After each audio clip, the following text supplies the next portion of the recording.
Thank you. Thank you, everybody. It's really a pleasure to be here today. And again, I also want to thank the organizing committee for inviting me. I've never been to Albuquerque, never mind New Mexico, so it's been an experience. Before I get into the content, I thought I'd just briefly give a little bit about myself. So I am from Canada, specifically Vancouver, BC. And for some of you may know that Vancouver is known for its beautiful natural mountains and landscape. And as of late, also a crazy real estate prices.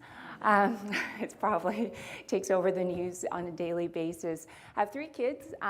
They're not as cute as they are now. In terms of this picture, they're grown up, and I'm literally in daily teenage angst. I also have a 4th child. I have a black lab who pretty much keeps me sane and fit on a daily basis. In terms of my research, I do focus on healthy aging and particularly on the role of exercise in promoting both cognitive and mobility outcomes.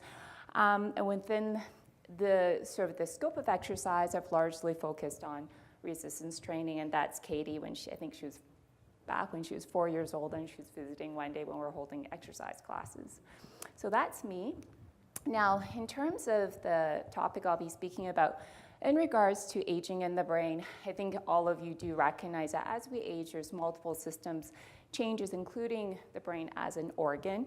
So on this particular figure, where it graphically represents the relationship between what we think is between brain resources, and we can conceptualize that as the amount of brain you have, so volumetric. And we do know as you age, you typically have brain atrophy, particularly in the prefrontal cortex as well as the hippocampal region, which both collectively are responsible for your executive functions and memory, and its relation to cognitive performance. So as you age, we assume generally that you have reduced cognitive or brain reserve, and that's associated with reduced cognitive performance.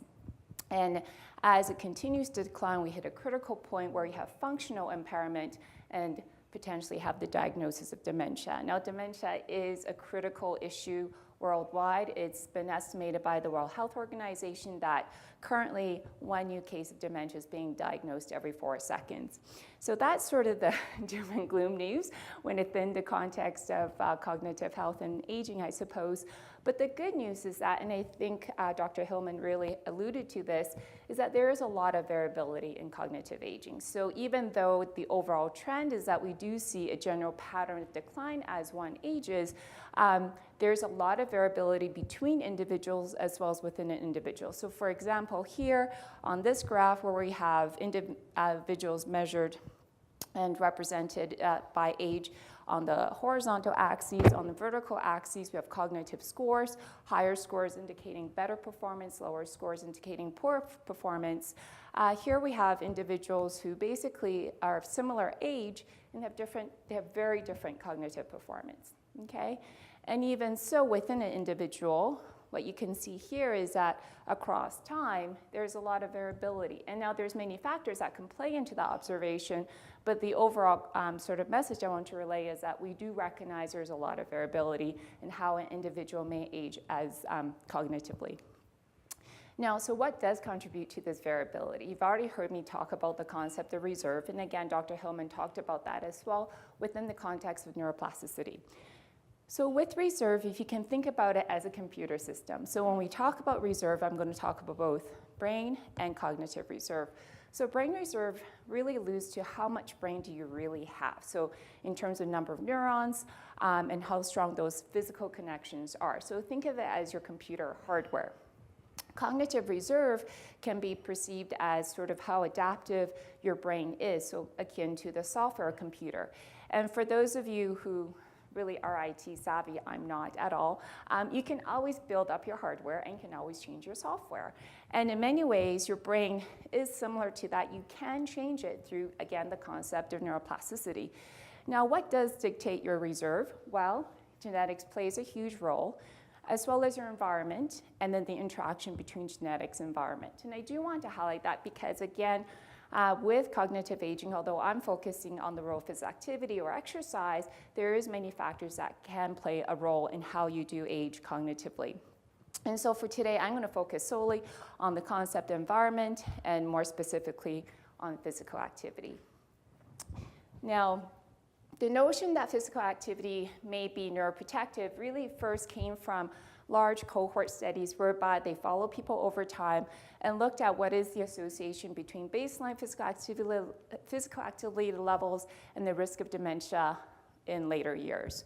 And overall, if you go across the multiple cohort studies that have been published to date, there is a general positive relationship whereby indicating that the more active you are at baseline, the less risk you have of developing dementia over time. And certainly because of the fact that the world's population is aging, there is a lot of interest on how can we better age. And exercise really has become, I guess, a primary focus, both at a research level and also from a public interest perspective. Now, for me, kind of if you think about it from what we know about exercise, it really shouldn't be a surprise that exercise would be beneficial for the brain. So first of all, as an organ, we all know that your brain is the best customer of your heart and lungs. You know, it weighs all of 3 pounds, but literally consumes 20% of your oxygen intake and blood output. So therefore, a physically healthy body does provide the basis for a healthy brain. When you are physically active, we do know that you reduce many of the risk factors that puts you at greater risk for developing dementia, such as type 2 diabetes or high blood pressure.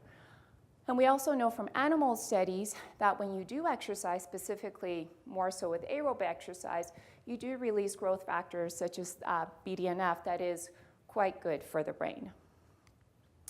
Now, for my talk, I'm going to focus specifically on types of exercise rather than physical activity per se as a larger concept, which does include unstructured exercise. So for myself, because I mainly focus on randomized controlled trials, my talk will focus on what do we know best about the different types of exercise and its effect on the brain. And specifically, I'll focus on aerobic training and resistance training, simply because that's what we have the most evidence for. But again, acknowledging that there's other types of exercise that we should really consider for the future. So that's for the roadmap for the rest of the talk. And then as well, I just want to highlight, I'm primarily focusing on randomized controlled trials, whereby, which is highlighted on the right side of the slide, which really provides better evidence of causation than cohort studies or observational studies with one time point. With randomized controlled trials, again, people are randomized to different interventions, so we do hopefully equate both known and unknown confounding factors in the relationship between targeted exercise training and cognitive outcomes. In terms of domains of cognition, and again, Dr. Hillman has highlighted this quite a bit. Across the many studies I'll be highlighting today, they focus on 2 primary domains, memory and executive functions. Now, I won't be talking a lot about mechanistics as to how does exercise promote cognition, but just very briefly, I want to refer everyone to Carl Kottman. He, back in 2007, really provided a nice overview of what we think are the probable pathways. But from a very brief perspective, we do know that with exercise, and again, mainly an aerobic model, it does increase growth factors. Again, BDNF being the primary one. We also do know from a systems level that exercise has benefits for the cardiovascular and cerebrovascular system, and also allows better insulin regulation, which again, all promotes a healthy brain. So in terms of aerobic training, I'm sure all of you are very well aware of the work of Art Kramer. So very briefly, back in 2004, he published a beautiful randomized controlled trials. It was 6 months in duration, whereby individuals were randomized either to a 3-week walking 3 times per week walking program, or an active control group where they did stretching exercises, etc., but non-aerobic base. And after the trial, what he found was that for those individuals in the aerobic training group, they improved on their executive functions, and as well using functional MRI and using the flanker task, he demonstrated that there was actual significant changes in how the brain functioned in relation to the task for the aerobic trained individuals. Then Kirk Erickson most recently extended that work by publishing results from a 12-month randomized controlled trial and showing the benefit of aerobic training on spatial memory as well as improving hippocampal volume by 2% over the 1-year intervention period. Now, 2% may not sound like a heck of a lot. Again, with anything, you have to put it in context, but that 2% actually equates to reversing age-related loss by upwards of 2 years. So that's pretty impressive. And I just want to highlight that essentially across the evidence we have to date on the benefit of exercise and cognition, it essentially equates or exceeds any pharmaceutical agent that's been studied to date. Okay? All right, so the next question within the context of aerobic training is, does it have benefit for those who potentially already have some cognitive issues? So the past 2 studies I just quickly showed were in otherwise healthy older adults. So there is a lot of interest in looking at the role of exercise in those who may be at greater risk for developing dementia. So very quickly, when we think about cognitive status, in the past, in a very traditional medical model, we either think you have the disease or you don't have the disease. So you either have dementia or you're dementia-free and therefore you're functioning just fine. But we now realize there's a huge spectrum. And typically, prior to the diagnosis of dementia, all the underlying pathology and changes probably has been occurring for over at least a 20-year span. Okay? So we do recognize there's a spectrum of cognitive function, and what's really been a window of interest in terms of when to best intervene to target those we know are at risk is the clinical sort of stage of mild cognitive impairment. And how that is defined is those individuals who may have subjective complaints about their cognition, such as when you interview them, they'll say, you know what, I have noticed some changes in my cognition. There's just something not quite how I used to be. And when you assess them, they do have some objective impairment as compared to their peers, but they're still very functional, meaning still living in their own homes, still managing fairly well, but there is something sort of occurring in the background.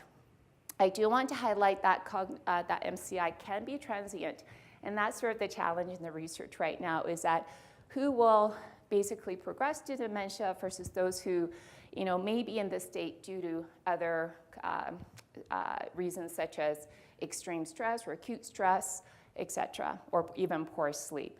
But regardless, this clinical population has really been sort of now been a focus in the area of how we can best intervene or prevent the number of cases of dementia in the future, because again, we do know that they are at greater risk for developing the condition.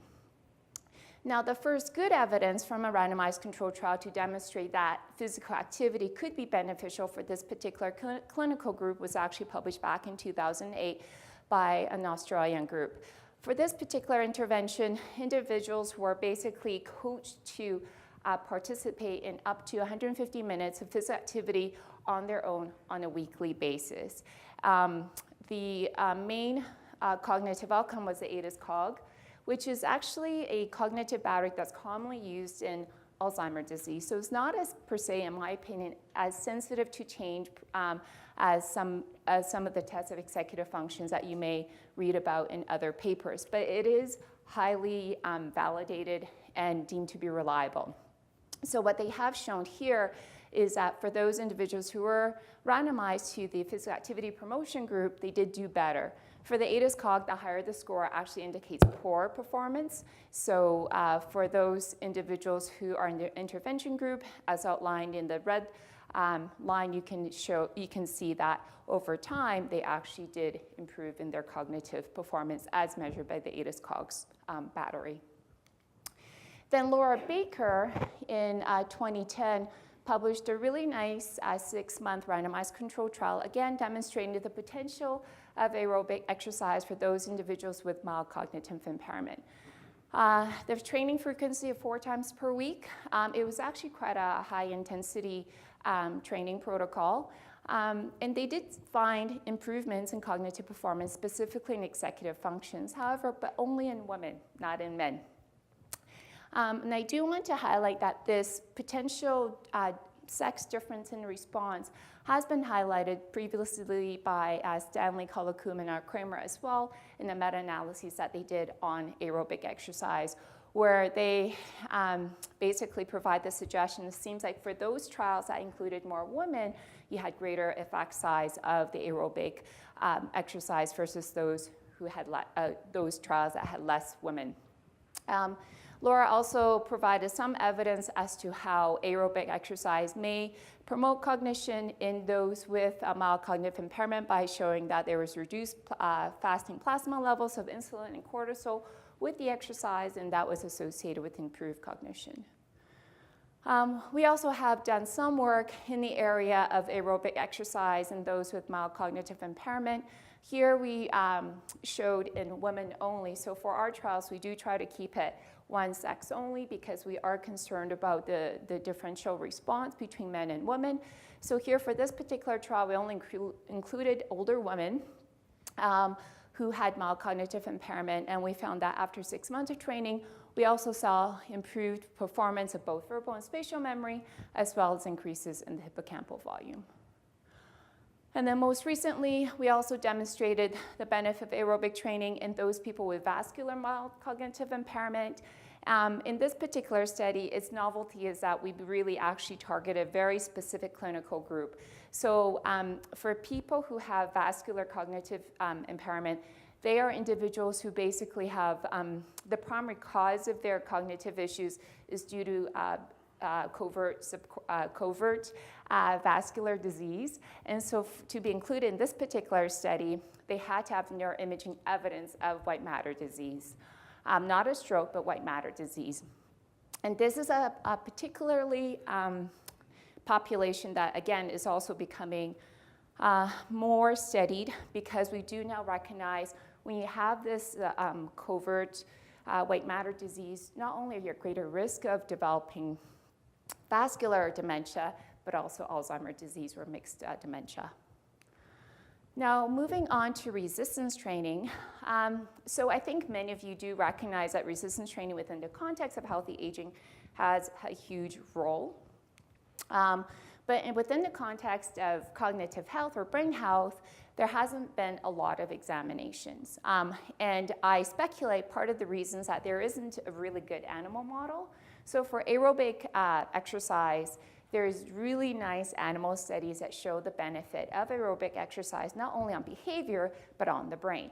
But for animal models, it's tough, right? To imagine how do you best develop a model where you can get mice or rats to resist or to do resistance training.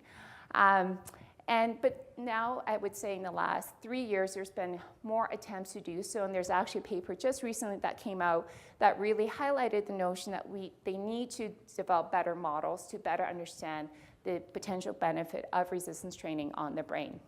But I think from a public perception perspective, there's perceived safety concerns such as, resistance training may not be safe for those individuals with osteoporosis or those with cardiac conditions. And I will just say, again, I'm sure all of you recognize that it is safe, but just like anything else, proper precautions need to be made. So in terms of what we know about resistance training, a really nice study was actually published back in 2007 by Casillas, who is a researcher from Brazil, actually. And here in this particular study, he included men only. Again, he, I think, like myself, paid a lot of heedance to the potential differential effect between men and women. And so including men only, he found that 3 times per week of moderate or high intensity resistance training was beneficial on cognition. And as well, he showed that with the resistance training protocol, you had increases in IGF-1. And the reason why that's quite interesting is that currently the speculation as to how resistance training may benefit the brain is that it does do so by increased levels of IGF-1 versus largely depending on BDNF, which is what we think aerobic training does. And for us, we've done a lot of work in resistance training as well, but primarily in older women. We've done 2 studies, one in otherwise healthy older women and those with mild cognitive impairment. The first study included 155 healthy older women who are randomized to one of 3 groups, so once a week resistance training, twice a week resistance training, or twice a week balance and tone group, and they were 65 to 75 years old. In terms of the primary outcome, we focus on executive processes, but primarily on the Stroop task. We also embedded neuroimaging outcomes, including functional MRI using the flanker task and structural MRI quantifying for white matter lesions, as well as subcortical and general volumetric data. For this particular study, of the 155, 135 finished this study. We did find benefit for the Stroop test performance. So both once and twice a week significantly improved as compared with the balance and tone group after 12 months of training.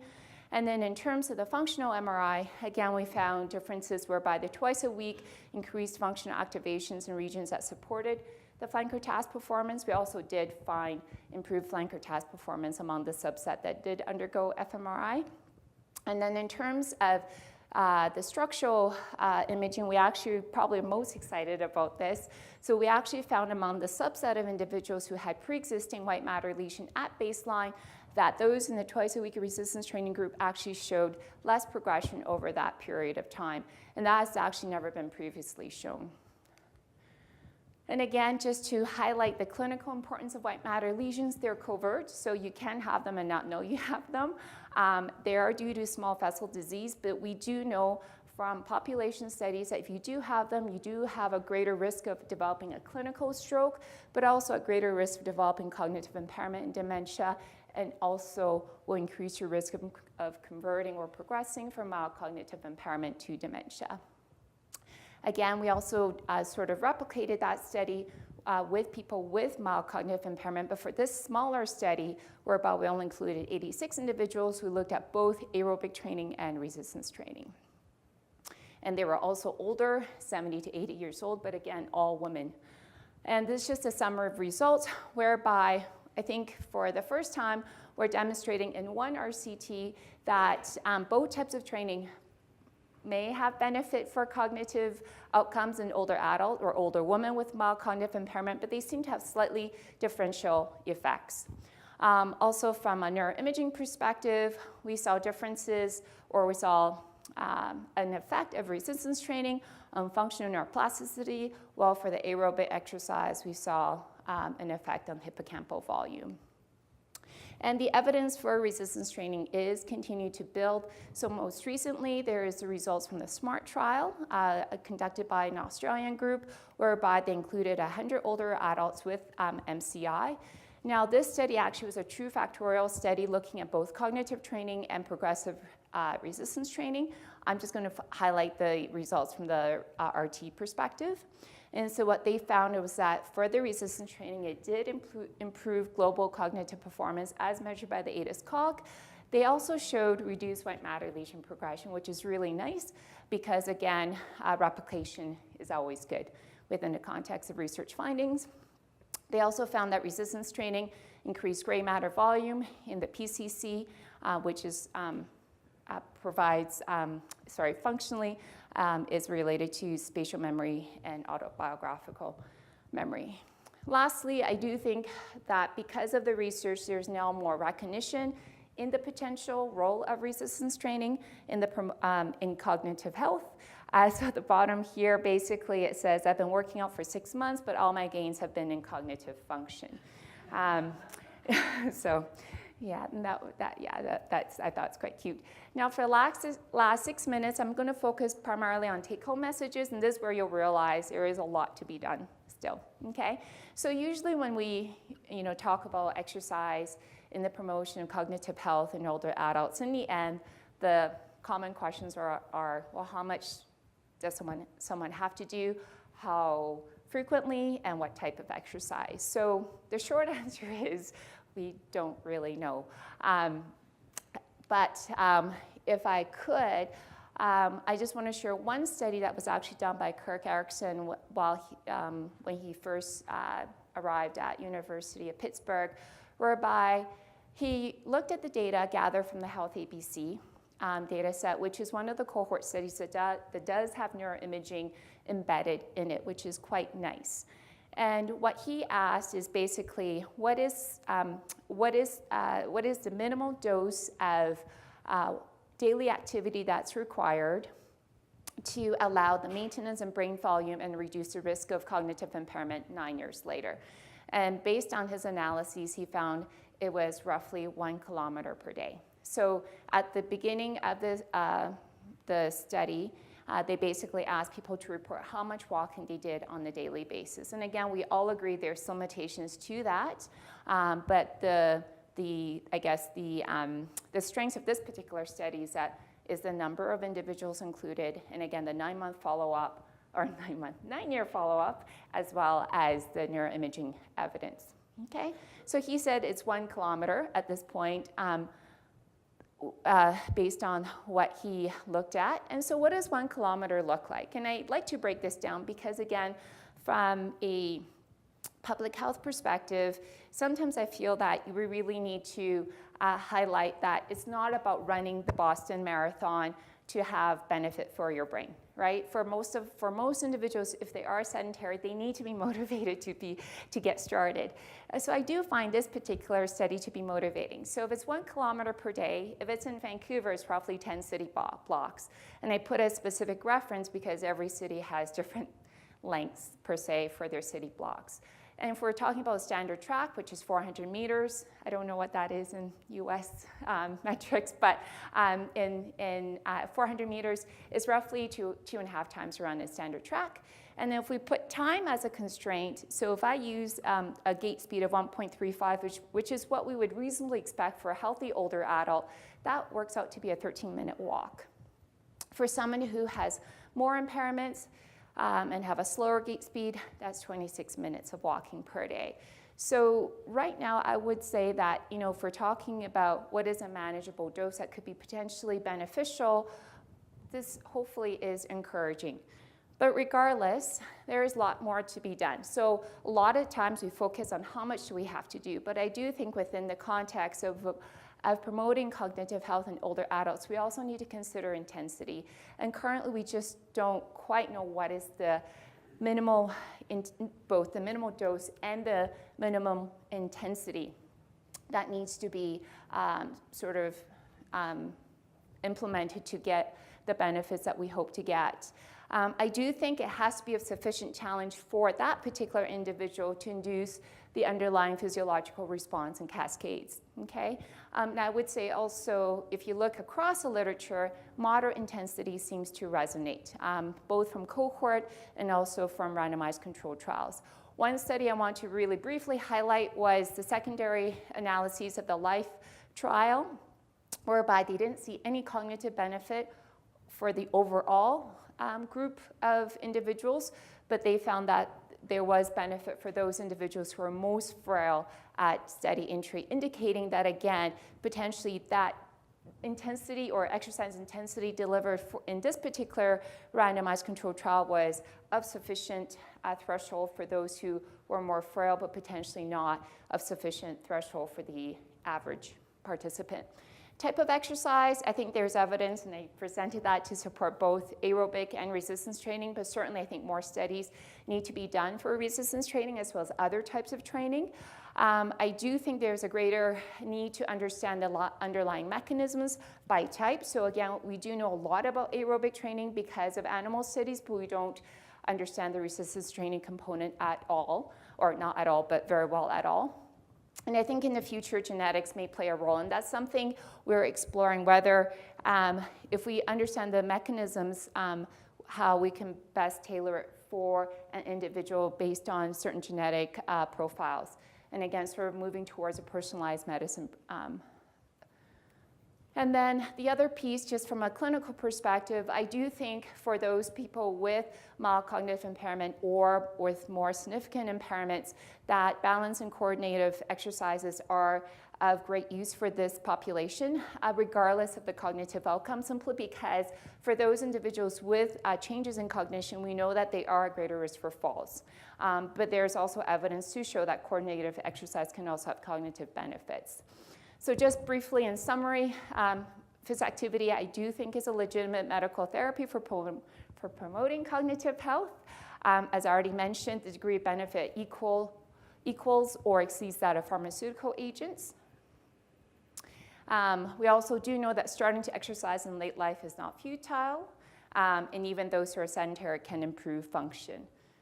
And then the last bit is that, however, we all know that it's underutilized, and I think healthcare professionals need to play a greater role in its promotion on a daily basis. And I just want to leave with you sort of this. Oh, Karen was my supervisor. This was one of his commentaries in the BJSM, which is, you know, is it too ambitious to limit ourselves to 23 and a half hours of sitting or lying down?